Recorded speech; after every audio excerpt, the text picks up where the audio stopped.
Chapter 5 Letter from Miss Mina Murray to Miss Lucy Westenra. 9th of May. My dearest Lucy, forgive my long delay in writing, but I have been simply overwhelmed with work. The life of an assistant schoolmistress is sometimes tiring. I am longing to be with you and by the sea, where we can talk together freely and breathe our castles in the air. I have been working very hard lately because I want to keep up with Jonathan's studies, and I've been practicing Jonathan very assiduously. When we are married, I shall be able to be useful to Jonathan, and if I can stenograph well enough, I can take down what he wants to say in this way and write it out for him on the typewriter, at which also I am practicing very hard. He and I sometimes write letters in shorthand, and he is keeping the stenographic journal of his travels abroad. When I am with you, I shall keep a diary in the same way. I don't mean one of those 2 pages to the wake with Sunday squeezed in a corner diaries, but a sort of journal which I can write in whenever I feel inclined. I do not suppose there will be much of interest to other people, but it is not intended for them. I may show it to Jonathan some day, if there is in it anything worth sharing, but it is really an exercise book.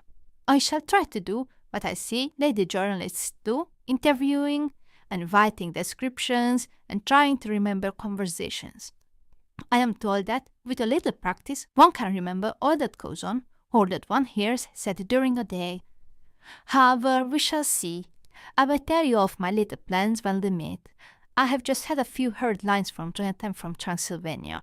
He is well and will be returning in about a week. I am longing to hear all his news. It must be nice to see strange countries. I wonder if Jonathan and I, shall ever see them together. There is the 10 o'clock bell ringing. Goodbye. Your loving, Mina. Tell me all the news when you write. You have not told me anything for a long time. I hear rumors, and especially of a tall, handsome, curly-haired man. Letter Lucy Westenra to Mina Murray. 17 Chatham Street, Wednesday. My dearest Mina, I must say you texted me very unfairly with being a bad correspondent. I've wrote you twice since we parted, and your last letter was only your second. Besides, I have nothing to tell you. There is really nothing to interest you. Tal is very pleasant just now, and we go a great deal to picture galleries and for walks and rides in the park. As to the tall curly-haired man, I suppose it was the one who was with me at the last pub. Someone has evidently been telling tales. That was Mr. Homewood. He often comes to see us, and he and Mamma get on very well together. They have so many things to talk about in common. We met some time ago a man that would just do for you if you were not already engaged to Jonathan. He is an excellent party, being handsome, well-off, and of good birth. He is a doctor, and really clever. Just fancy. He is only 29, and he has an immense lunatic asylum all under his own care. Mr. Homewood introduced him to me, and he called here to see us, and often comes now. I think he is one of the most resolute men I ever saw, and yet the most calm. He seems absolutely imperturbable. I can fancy what a wonderful power he must have over his patients. He has a curious habit of looking one straight in the face, as if trying to read one's thoughts. He tries this on very much with me, but I flatter myself he has got a dog not to hurt. I know that from my glass. Do you ever try to read your own face? I do, and I can tell you it is not a bad study, and gives you more trouble than you can well fancy if you have never tried it. He says that I afford him a curious psychological study, and I humbly think I do. I do not, as you know, take sufficient interest in dress to be able to discard the new fashions. Dress is a bore. That is Slendrian, but never mind. Arthur says that every day. There, it is all out. Nina, we have told our secrets to each other since we were children. We have slept together and eaten together, laughed and cried together, and now, though I have spoken, I would like to speak more. Oh, Mina, couldn't you guess? I love him. I am blushing as I write, for although I think he loves me, he has not told me so in words. But oh, Mina, I love him. I love him. There, that does me good. I wish I were with you, dear, sitting by the fire undressing, as we used to sit, and I would try to tell you what I feel. I do not know how I am writing this even to you. I'm afraid to stop, or I should tear up the letter. And I don't want to stop, for I do so want to tell you all. Let me hear from you at once, and tell me all that you think about it. Mina, pray for my happiness. Lucy. P.S. I need not tell you this is a secret. Good night again, L.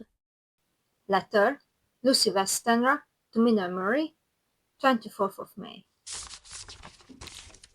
My dearest Mina, thanks and thanks and thanks again for your sweet letter. It was so nice to be able to tell you and to have your sympathy. My dear, it never rains but it pours. How true the old proverbs are. Here am I, who shall be 20 in September, and yet I never had a proposal till today, not a real proposal, and today I had 3.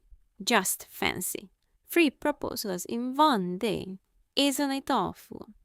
I feel sorry, really and truly sorry, for 2 of the poor fellows. Oh, Mina, I am so happy that I don't know what to do with myself. And 3 proposals. But for goodness sake, don't tell any of the girls, or they would be getting all sorts of extravagant ideas and imagining themselves injured and slighted if in their very first day at home they did not get 6 at least. Some girls are so vain. You and I, Mina dear, who are engaged and going to settle down soon soberly into old married women, can despise vanity. Well, I must tell you about the 3, but you must keep it a secret, dear, for everyone except, of course, Jonathan. You will tell him, because I would if I were in your place, certainly tell Arthur. A woman ought to tell her husband everything. Don't you think so, dear? And I must be fair. Men like women, certainly their wives, to be quite as fair as they are. And women, I'm afraid, are not always quite as fair as they should be. Well, my dear, number 1 came just before lunch. I told you of him, Dr. John Seward, the lunatic asylum man, with a strong jaw and a good forehead. He was very cool outwardly, but was nervous all the same. He had evidently been schooling himself as to all sorts of little things, and remembered them, but he almost managed to sit down on his cigarette, which men don't generally do when they are cool, and then, when he wanted to appear at ease, he kept playing with the lancet in a way that made me nearly scream. He spoke to me, Mina, very straightforwardly. He told me how dear I was to him, though he had known me so little, and what his life would be with me to help and cheer him. He was going to tell me how unhappy he would be if I did not care for him. But when he saw me cry, he said he was a brute and would not add to my present trouble. Then he broke off and asked if I could love him in time, and when I shook my head, his hands trembled. And then, with some hesitation, he asked me if I cared already for anyone else. He put it very nicely, saying that he did not want to win my confidence from me, but only to know, because if a woman's heart was free, a man might have hope.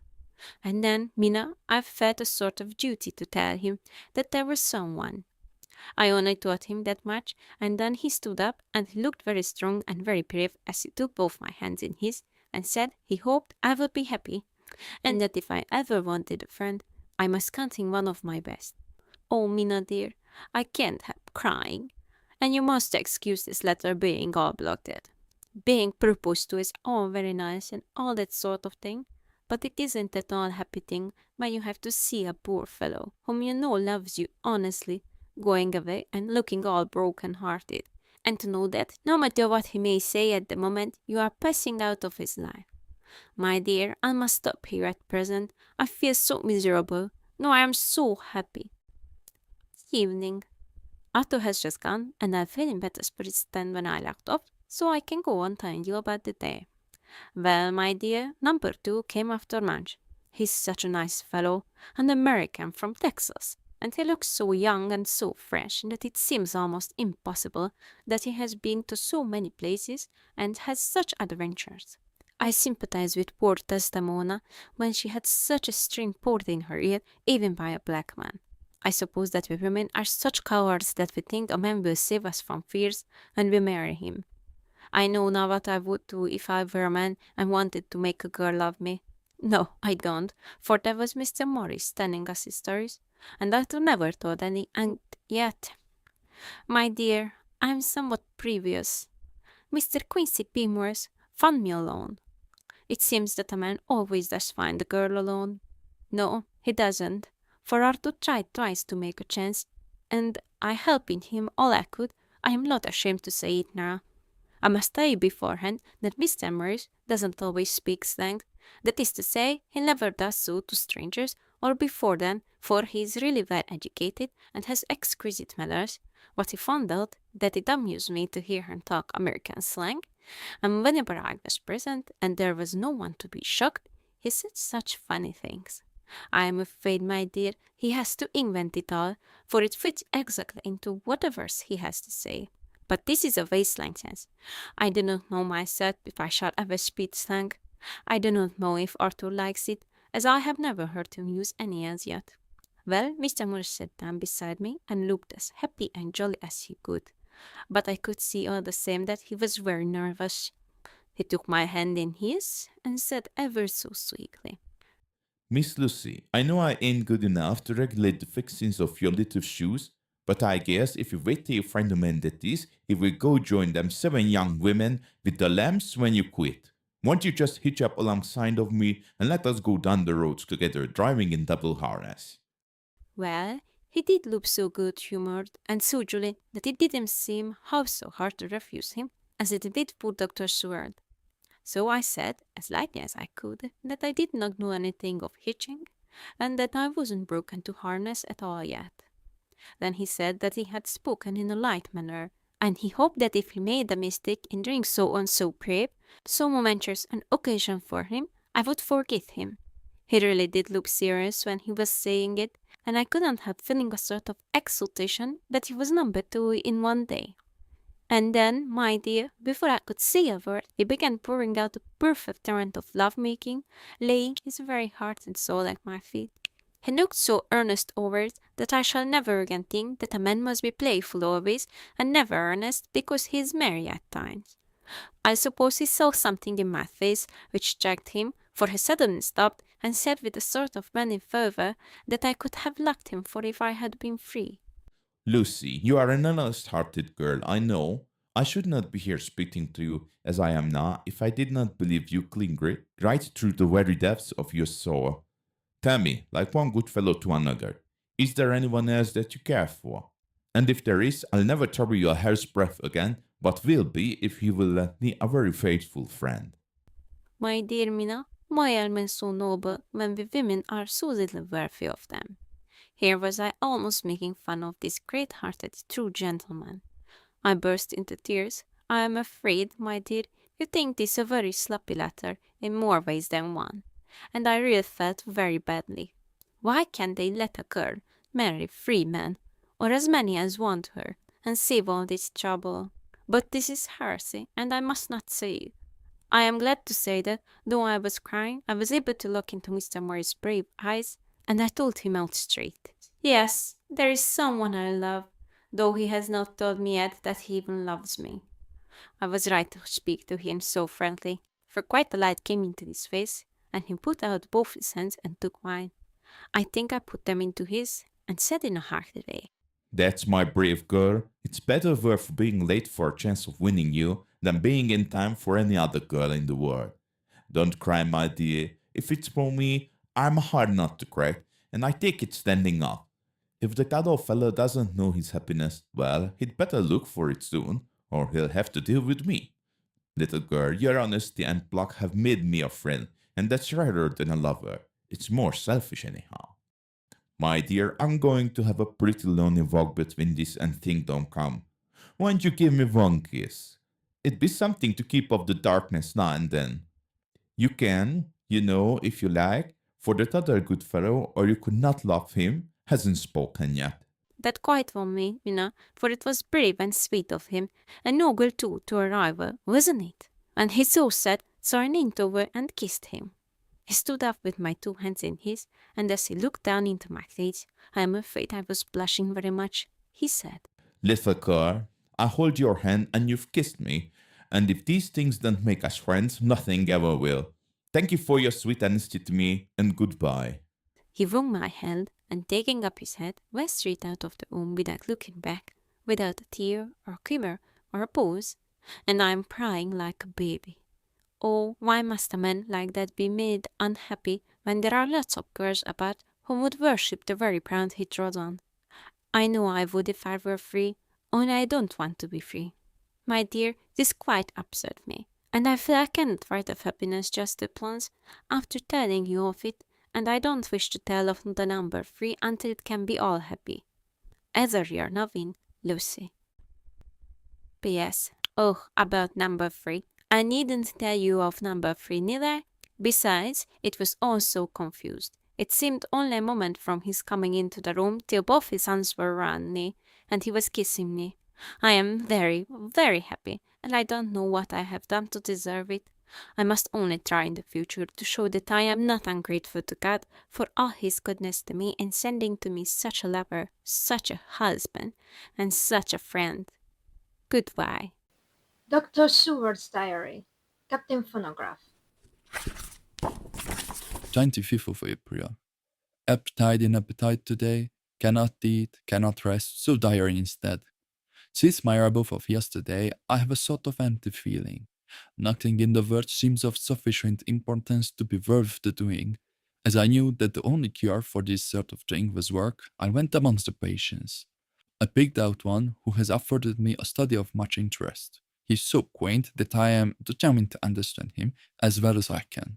Today I seem to get nearer than ever before to the heart of his mystery. I questioned him more fully than I had ever done, with a view to making myself master of the facts of his hallucination. In my manner of doing it there was, I now see, something of cruelty. I seemed to wish to keep him to the point of his madness, a thing which I avoid with the patience as I would the mouth of hell. Memorandum: under what circumstances would I not avoid a pit of hell? Omnia Romarum Villalia su. Hell has its price. If there be anything behind this instinct, it will be valuable to trace it afterwards accurately, so I had better commence to do so, therefore. R.M. Brainfield, age 59, sanguine temperament, great physical strength, morbidly excitable, periods of gloom, ending in some face idea which I cannot make out. I presume that the sanguine temperament itself and the disturbing influence end in a mentally accomplished finish, a possibly dangerous man, probably dangerous if unselfish. In selfish men, caution is as secure an armor for their fools as for themselves. What I think of on this point is, when self is the fixed point, the centripetal force is balanced with the centrifugal. When duty, a cause, etc., is the fixed point, the latter force is paramount, and only accident or a series of accidents can balance it. Letter. Quincy P. Morris to Honorable Arthur Holmwood, 25th of May. My dear Art, we've told yarns by the campfire in the prairies and dressed one another's wounds after trying a landing at the Marquesas and drunk house on the shores of Titicaca. There are more yarns to be told and other wounds to be healed and another have to be drowned. Won't you let this be at my campfire tomorrow night? I have no hesitation in asking you, as I know a certain lady is engaged to a certain dinner party, and that you are free. There will only be one other, our old pal at the Korea, Jack Seward. He's coming too, and we both want to mingle our whips over the wine cup and to drink the health with all our hearts to the happiest man in all the wide world, who won the noblest heart that God has made and best worth winning. We promise you a hearty welcome and a loving greeting and a half as true as your own right hand. We shall both swear to leave you at home if you drink too deep to a certain pair of eyes. Come. Yours as ever and always, Quincy P. Morris. Telegram from Arthur Holmwood to Quincy P. Morris. Count me in every time. I bear messages which will make both your ears tingle. Art.